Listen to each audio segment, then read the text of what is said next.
Today on the Women's Healthbeat, Dr. Felice interviews Ashley Levinson, the PCOS girl, right here on the Zubia Live channel.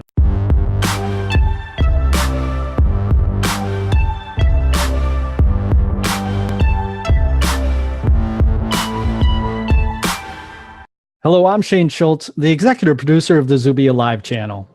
Zubia Live is your interactive live streaming video community that specializes in health and wellness topics that affect you. You can always find us on our social media at Zubia Live or our website, zubialive.com.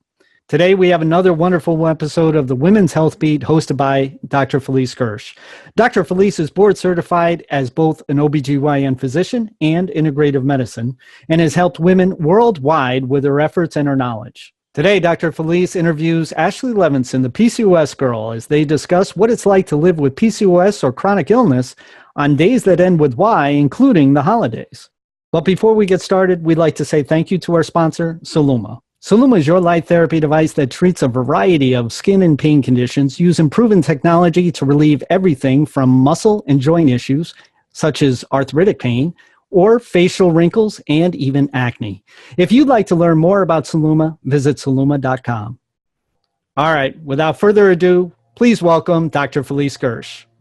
Welcome to the Women's Healthbeat. I am Dr. Felice Gersh, your integrative gynecologist and specialist in PCOS. And I am thrilled to have as my guest tonight, Ashley, also known as PCOS Girl. Welcome, Ashley. Thank you for joining me.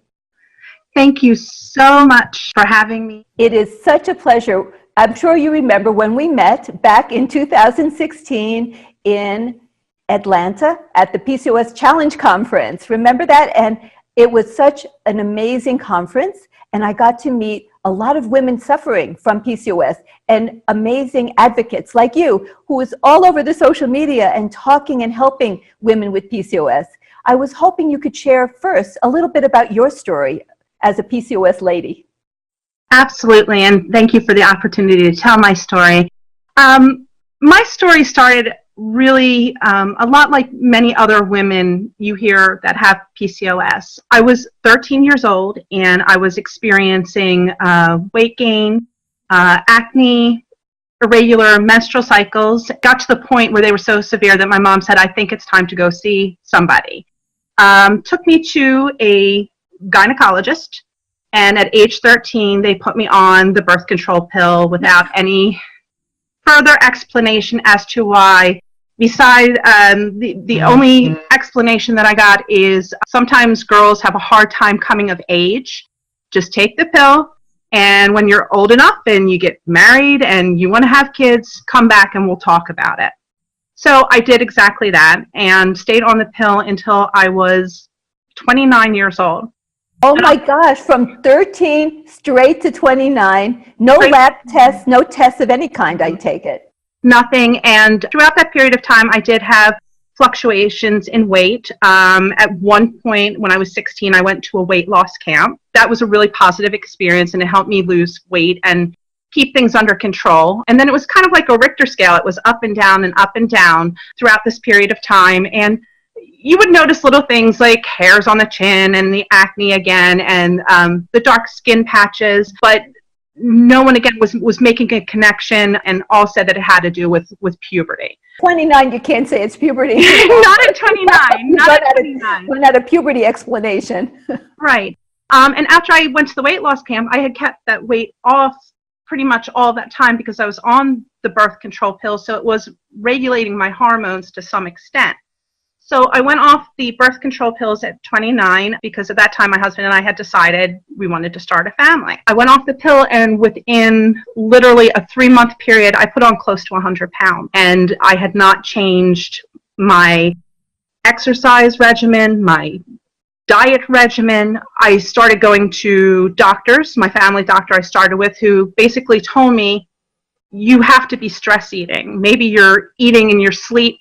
No, sleep eating excuse. sleep eating. That there's no way that you're not stuffing your face. And I kept saying, I swear, this is important to me. I've been through the weight loss camp. I know what it entails to keep things under control, and I can't control it. I went to 3 or 4 more doctors, and the same exact thing. There's nothing wrong with you. It's stress. It's stress because you're trying to get pregnant. Just relax and everything will work its way out. It wasn't until I went to a doctor that had really just finished his residency. I said, you know what? I've been to 4 or 5 doctors, but I figured, what the heck? What's one more doctor who thinks I'm absolutely crazy?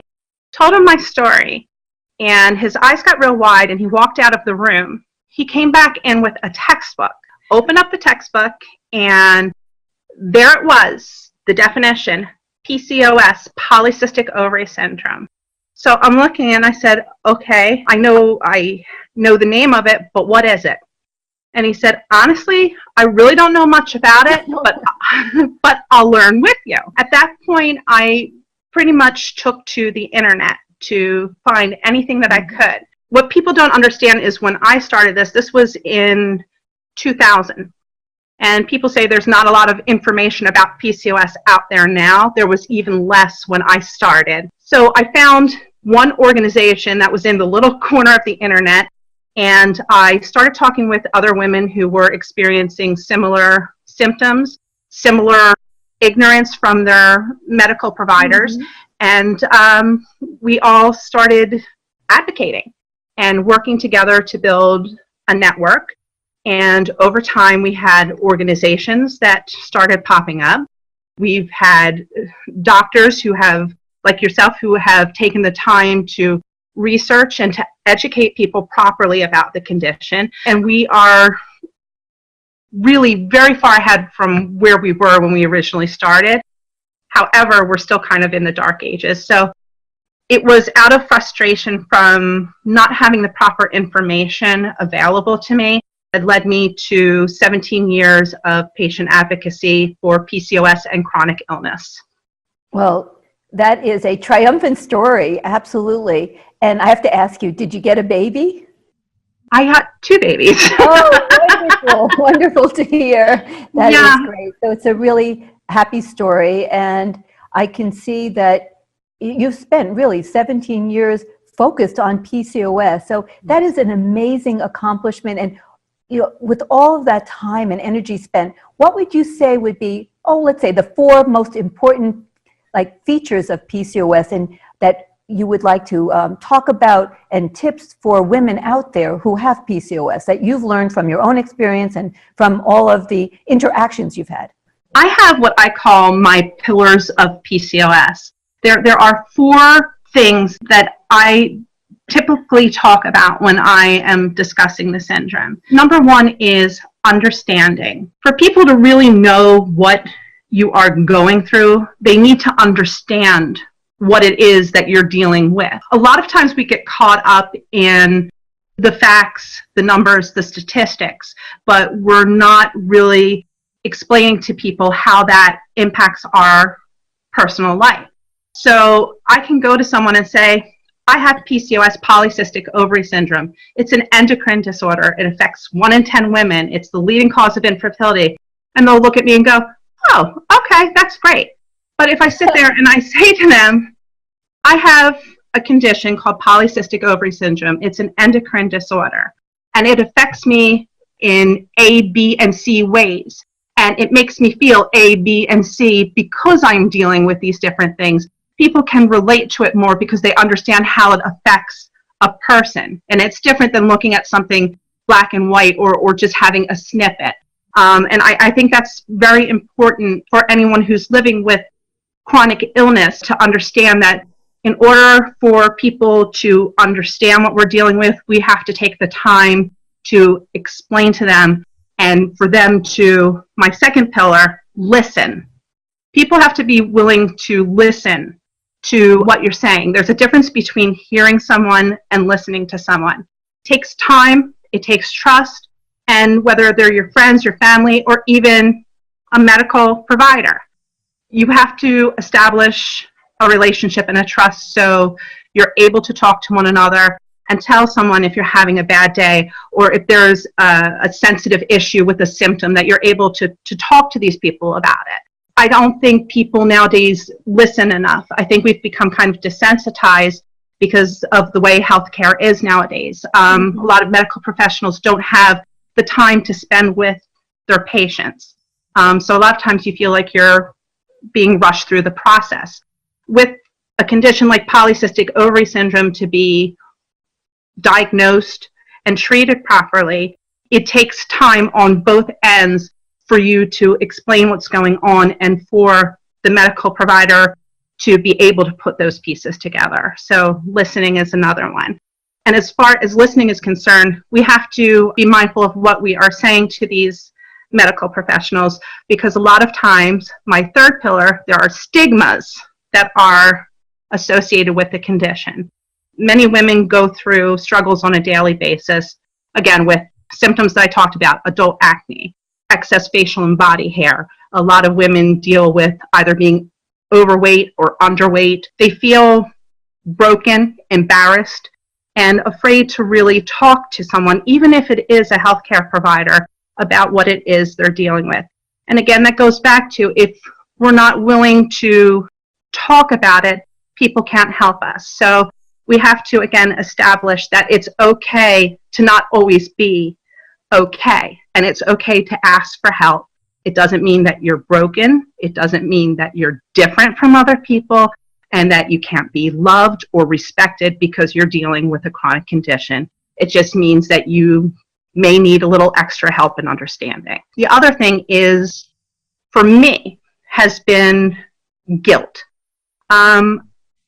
Because there's so many things going on with me, and I have to sometimes rely on other people, and I have to learn how to communicate well, and I'm dealing with the symptoms of a chronic illness, I often feel like it's my fault if I'm not projecting that properly with my medical professionals, with my friends, with my family. I feel like I'm doing something wrong because I'm dealing with a chronic illness. And it's not something that I can control, and it's taken me a long time to kind of say it's okay to be sick sometimes. It's okay. And that you find the tools and the resources to live the healthiest and happiest life that you can live with the condition. So Ashley, that was a wonderful, wonderful piece of information, and your feelings are really what I'm hearing. And the message that I'm hearing is that for women with PCOS, it's critically important for them to learn how to communicate what they're experiencing, to put a human face on their condition. So it's not, like you said, it's just a pile of symptoms. It's about a person.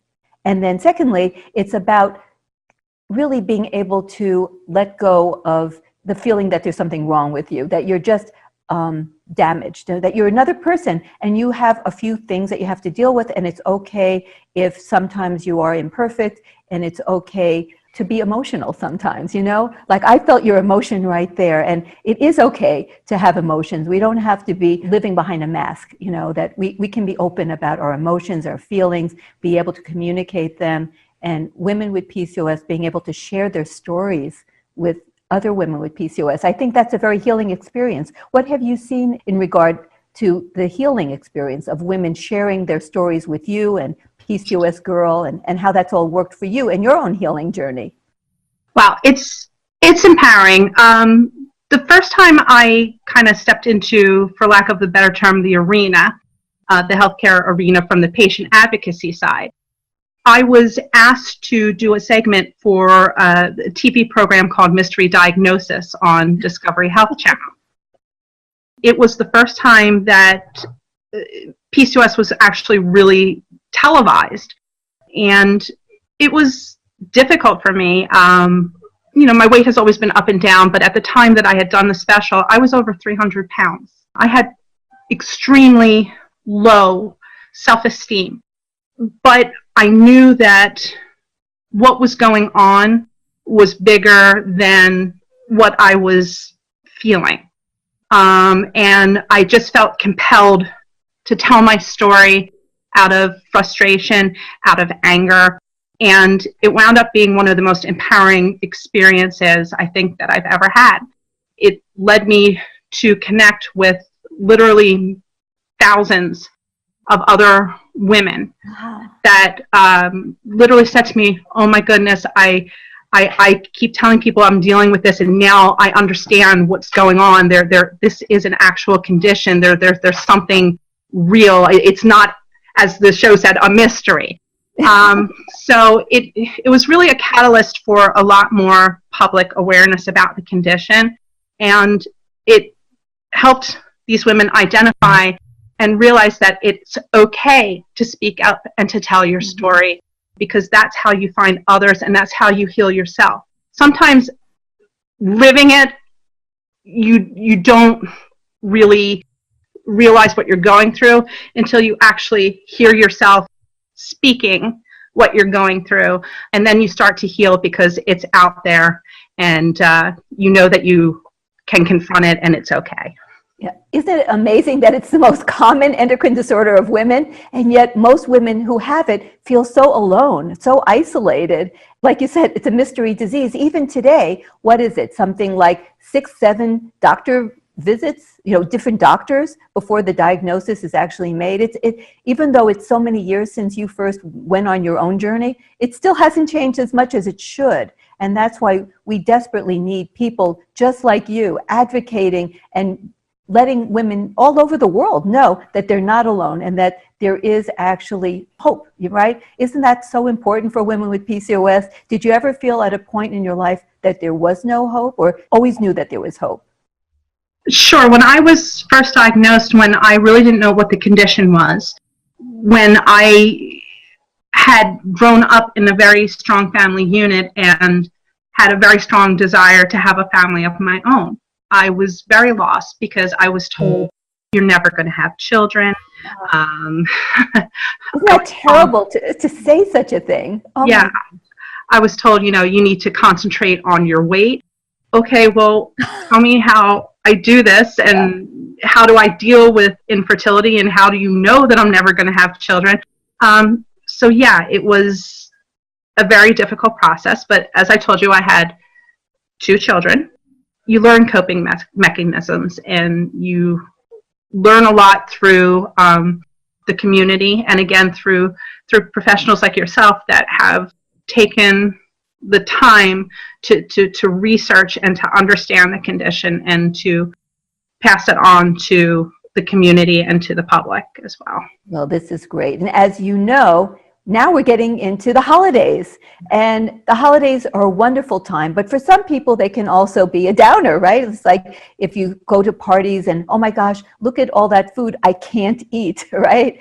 Or you just, don't feel good about yourself. So in terms of the holidays, well, first, could you share maybe some recipes or some ideas of foods that women with PCOS can eat and not feel guilty? Because you already mentioned about guilt. We don't want people to have more guilt. So right. Guilt-free recipes or ideas for how to have parties and enjoy yourself and eat delicious things. Yeah, I mean, the holidays are a time to celebrate and to enjoy yourself. One of the things with women with PCOS is we tend to have high levels of stress, which, as you know, is not exactly a very good thing for a woman with PCOS because it can cause an exacerbation of symptoms. So you want to try to make your holidays enjoyable. A couple things that I recommend is, first of all, going back to that whole communication thing. If you're going to another person's home or to your family's home, ahead of time, talk to the person who's making the menu. Tell them, I may not be able to eat certain things that you're making, and here's why. Don't feel bad about it. And I kind of, for example, if I decide, I'm actually going to have myself a piece of Italian bread with my dinner, I will balance that out with eating lean proteins, with eating some vegetables, eating things that I know are good for me, and I'll make the majority of my plate of the things that I'm able to eat, and then I'll allow myself to have a little treat. Another thing that I do is, when it comes to the holidays, a lot of people will want to take in some spirits. So instead of having a mixed drink that could be higher in sugar and calories, I'll have a glass of red wine, which has resveratrol in it, which helps a lot of women with hormone imbalance. Oh, that sounds great. So for this holiday, are you doing any entertaining yourself, or have you done that in the last few years? Like, what do you like to serve? Have you had any particular party ideas that you personally have tried out that you could recommend yourself? I do actually make a dish with a complex carbohydrate, the quinoa. And I love quinoa. Yeah, it's one of my favorites, and I usually mix it in with like a mushroom, just the quinoa and the mushroom, and that's kind of like my stuffing instead of using like a traditional stuffing bread that's high in the carbohydrates that I cannot have. So you just make certain substitutions, and they don't have to be major things, and they can still wind up being delicious and enjoyable.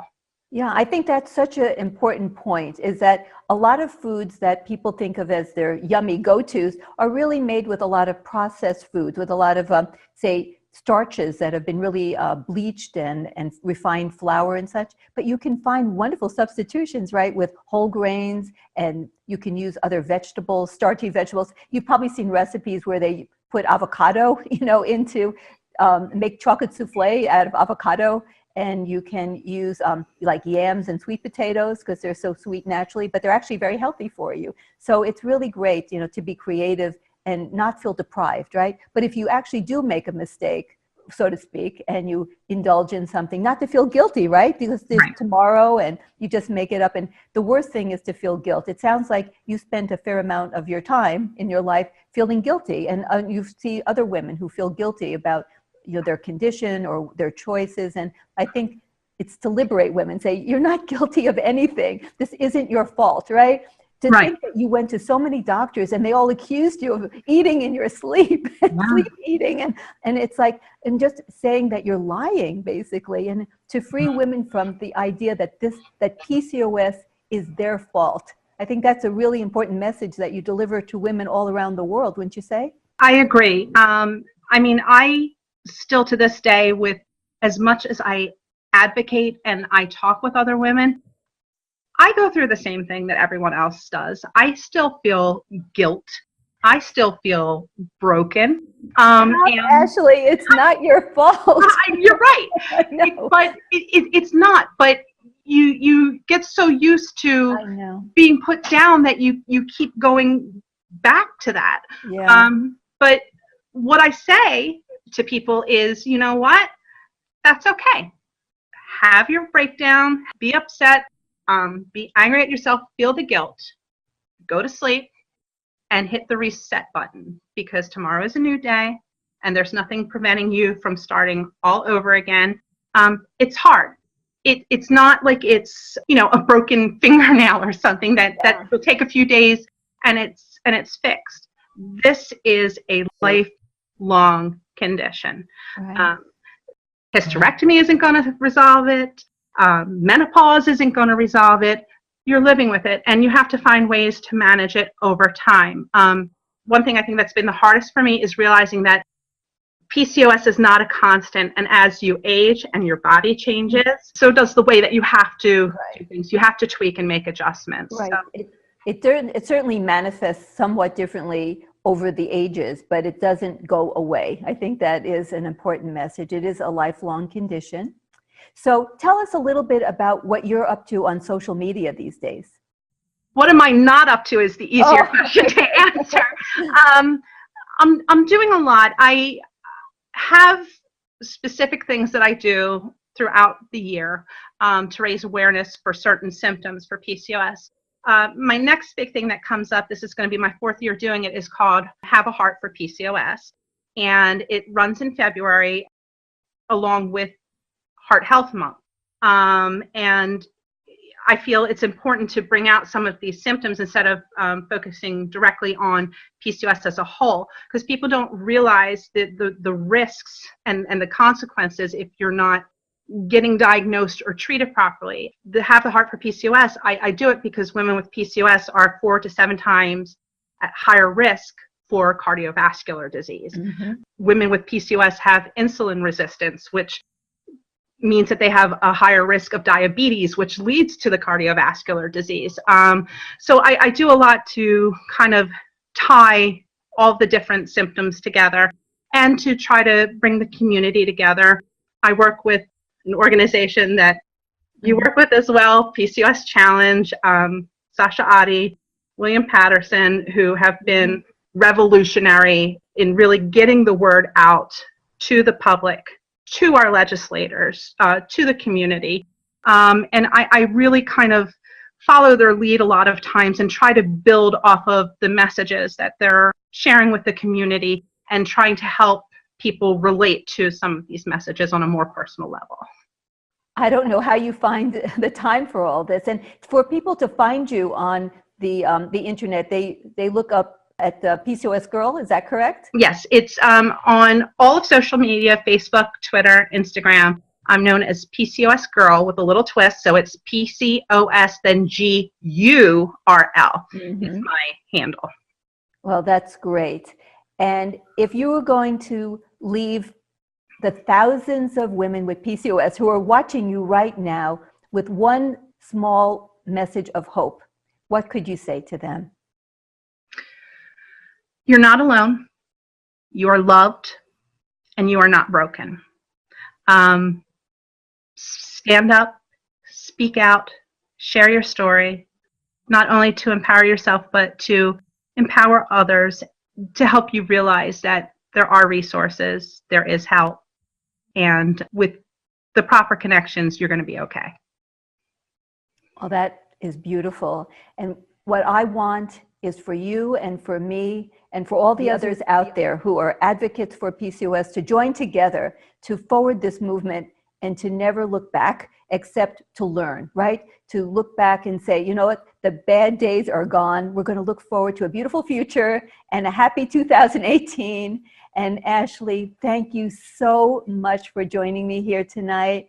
And I can't wait to see your program on hearts and PCOS coming up in February and all the other millions of different things that are coming up in your future. And thank you so much again. I look forward to seeing you back on my show. I'm going to invite you back. I want you to know that right now, because you're going to talk and explain all the different things that are coming up, because PCOS is definitely changing the world. We are going forward and we are going to help all those women. So thank you again and have a wonderful night. Thank you so much and happy holidays to you. And thank you again for being a voice for our community and for caring enough about the patient to do a program like this. Thank you. Oh, my pleasure. Wow. What another wonderful episode of the Women's Health Beat. We'd like to say thank you to Ashley Levinson for visiting us here today. I told you this was going to be an episode not to be forgotten. And remember, if you have a health and wellness topic or story that affects you and you'd like to share it with the Zubia Live community, make sure to visit our website and download our live stream app at zubialive.com or your favorite app location. But for now, we'd like to say thank you for watching, and we'll see you again soon.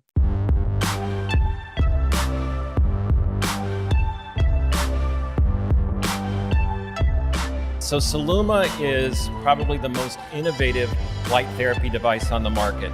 It's FDA cleared for 9 indications for use, 3 of those on the aesthetic side and 6 of those on the pain management side. So it's really a whole body, whole family device. Anybody can use it, and it's great for upregulating cellular activity that's been compromised either due to illness, disease, trauma, bad behavioral habits, or just the normal aging process.